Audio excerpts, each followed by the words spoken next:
टूटा मटका। एक समय की बात है। एक छोटे से गांव में रामू नाम का एक पानी भरने वाला आदमी रहता था। हर रोज वह सुबह सुबह खेतों के रास्ते से होकर नदी से अपने घर पानी लेकर आता था।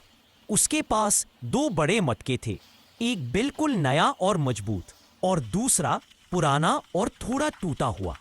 रामू दोनों मटकों को एक लंबी बांस की पूंजी में बांधकर अपने कंधे पर उठाता और नदी तक जाता। नया मटका पूरा भरा रहता, लेकिन टूटा मटका रास्ते में थोड़ा थोड़ा पानी टपकाता हुआ आधा ही भरकर घर पहुंचता। टूटे मटके को हर रोज यह बात बहुत खलती। उसे लगता कि वह किसी काम का नहीं है। एक दिन वह सह न सका और रामू से बोला, मालिक, मुझे माफ कर दीजिए, मैं आपका पूरा काम नहीं कर पाता। मैं आधा पानी ही ला पाता हूं। मैं बेकार हूं।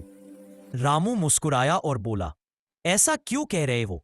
चलो आज मैं तुम्हें कुछ दिखाता हूं। दोनों नदी से लौटने लगे। रामू ने कहा, रास्ते के दाएं तरफ देखो जहां तुम लटके रहते हो। टूटे मटके ने देखा, रास्ते के दाईं ओर सुंदर सुंदर फूलों की एक लंबी कतार खड़ी थी। गुलाबी, पीले, सफेद चादर बिछा दी हो। मटका हैरान हो गया।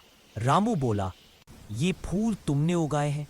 रोज तुमसे टपकने वाला पानी जमीन में गिरता है और इन्हें जीवन देता है।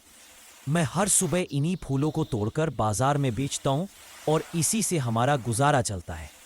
टूटा मटका यह सुनकर भावुक हो गया। वह सोच भी नहीं सकता था कि उसकी कमजोरी किसी के लिए वरदान बन सकती है। रामू ने प्यार से कहा, हर इंसान में कोई ना कोई कमी होती है, लेकिन उसी कमी में एक छुपी हुई खूबसूरती भी होती है। बस फर्क इतना है कि हमें उसे पहचानने वाली आंख चाहिए। उस दिन के बाद टूटे मटके ने कभी खुद को बेकार नहीं समझा।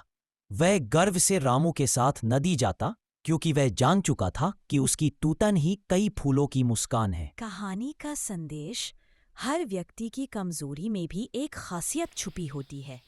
हमें खुद को कमजोर नहीं समझना चाहिए, बल्कि यह देखना चाहिए कि हम अपनी खूबियों से दुनिया में क्या अच्छा कर सकते हैं।